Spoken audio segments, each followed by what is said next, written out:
Overcoming evil with good. You have heard that it was said, an eye for an eye and a tooth for a tooth. But I tell you not to resist an evil person.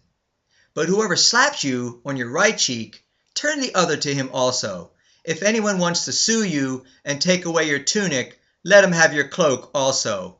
And whoever compels you to go 1 mile, go with him 2. Give to him who asks you, and from him who wants to borrow from you, do not turn away. Matthew 5:38 through 42. Turn the other cheek. Give up your cloak. Go the extra mile and lend. Do not resist an evil person.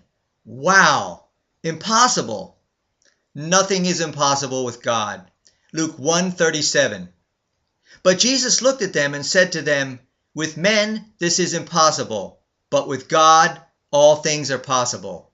Matthew 19:26. We are commanded not to repay violence with violence, no revenge, no eye for an eye. We are to hold steadfast in our relationship with Christ. We must persevere in our faith, Christian values, and not shrink back in the face of overwhelming evil. The better way seems like a contradiction. It looks weak on the surface. Let evil people insult and sue us? It doesn't make sense. That's right. And that's God's plan. His ways are much higher than ours. Humility is power. Meekness is strength. God's love and goodness overcomes. Jesus is talking about personal insults, not life-threatening physical assaults here. He is not referring to individual or national self-defense against visible, physical enemies about to kill us. We must respond to physical danger or be murdered.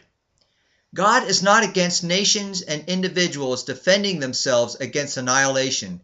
The Lord prefers peace, but understands and allows acts of self-preservation against wicked people trying to eliminate us. The U.S. had no alternative to fighting in World War II. The Israelites defended themselves against barbarian nations. Then there's spiritual warfare.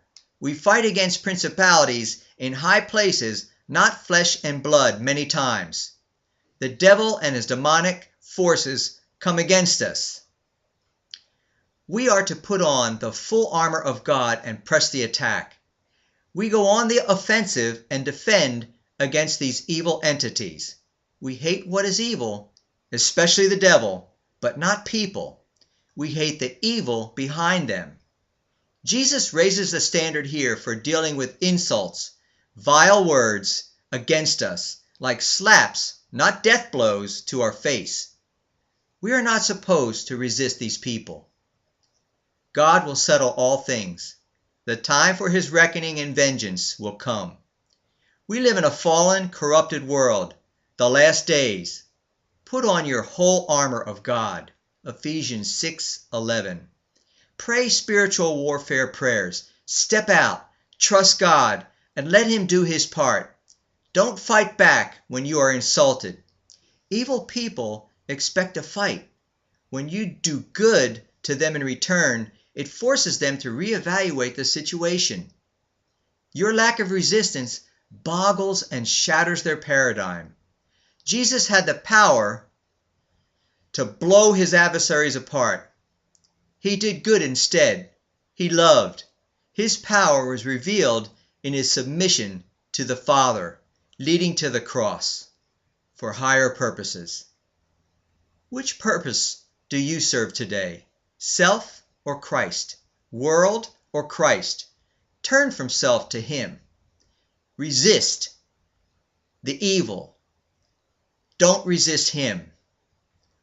Let God's driving love guide you to do good. Repay insults with the love, kindness, and goodness of Jesus Christ today. Repay no one evil for evil. Have regard for good things in the sight of all men. Romans 12:17. Do not be overcome by evil, but overcome evil with good. Romans 12:21.